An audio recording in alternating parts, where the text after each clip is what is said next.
నేతలు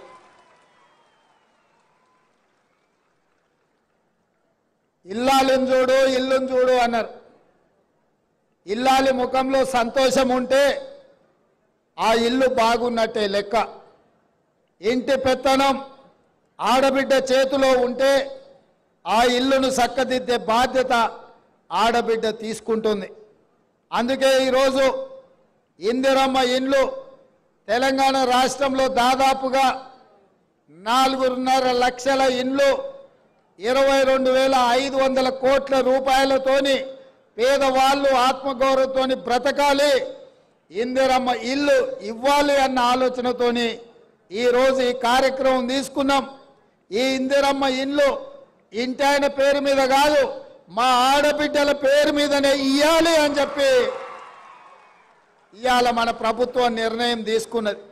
ఇంటి పెత్తనమే కాదు, ఇంటి పట్టా కూడా ఆడబిడ్డ పేరు మీద ఉండాలి. అప్పుడే ఆ ఇంట్లో వెలుగులు ఉంటాయి, ఆ ఇంట్లో పిల్లలు చదువుకుంటారు, ఆ ఇల్లు గౌరవంగా సమాజంలో బ్రతకగలుగుతారని మా ప్రభుత్వం నమ్మింది. నేను ఎక్కువ ఉపన్యాసానికి పోను. గత 10 సంవత్సరాలలో డబుల్ బెడ్రూమ్ ఇల్లు ఇస్తా అన్నాడు. 2014 ఎన్నికల కంటే ముందు డబ్బా ఇల్లు వద్దు, డబుల్ బెడ్రూమ్ ఇల్లు ముద్దు, కొడుకు కోడలు ఉంటే యాడుంటారు, పండుగ పూట బిడ్డ అల్లుడు వస్తే ఏడవంటారు, గొర్రె పిల్లనో మేక పిల్లనో ఉంటే ఏడ కట్టేసుకుంటారు అని పేదవాళ్ళ కళ్ళల మీద కేసీఆర్ ఓట్ల వ్యాపారం చేసిండు.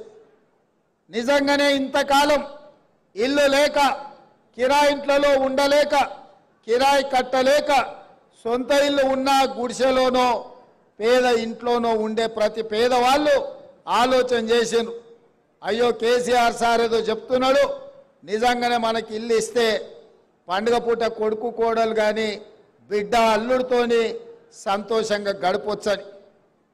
ఒక్కసారి కాదు, చెప్పిన కథనే మళ్ళా చెప్పి ఎమ్మెల్యే ఎలక్షన్లు కావచ్చు, ఎంపీ ఎలక్షన్లు కావచ్చు, సర్పంచ్ ఎలక్షన్లు కావచ్చు, ఎంపీడీసీ ఎలక్షన్లు కావచ్చు, 2 సార్లు 10 ఏళ్ళు పదే చెప్పిందే చెప్పి తెలంగాణ ప్రజల్ని మోసం చేసి ఇక తెలంగాణ ప్రజలు ఆయన మోసానికి ఆయన అబద్ధాల మాటలకు కాలం చెల్లింది అని చెప్పి మొన్న జరిగిన శాసనసభ ఎన్నికల్లో కేసీఆర్ను బీఆర్ఎస్ను బొందబెట్టి ఇందిరమ్మ రాజ్యం తెచ్చుకున్నారు.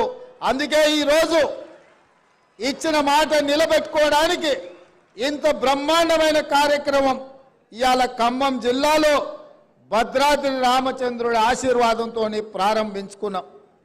ఇవాళ కాంగ్రెస్ పార్టీకి ఖమ్మం జిల్లాకు ఒక బలమైన బంధం ఉన్నది. ఈరోజు ఈ కార్యక్రమంలో సిపిఐ శాసనసభ్యులు సాంబశివరావు గారు కూడా పాల్గొన్నారు. ఈ ఖమ్మం జిల్లాలో ఒకనాడు కమ్యూనిస్టులు కాంగ్రెస్లు ఎంత వైరుధ్యం ఉన్నా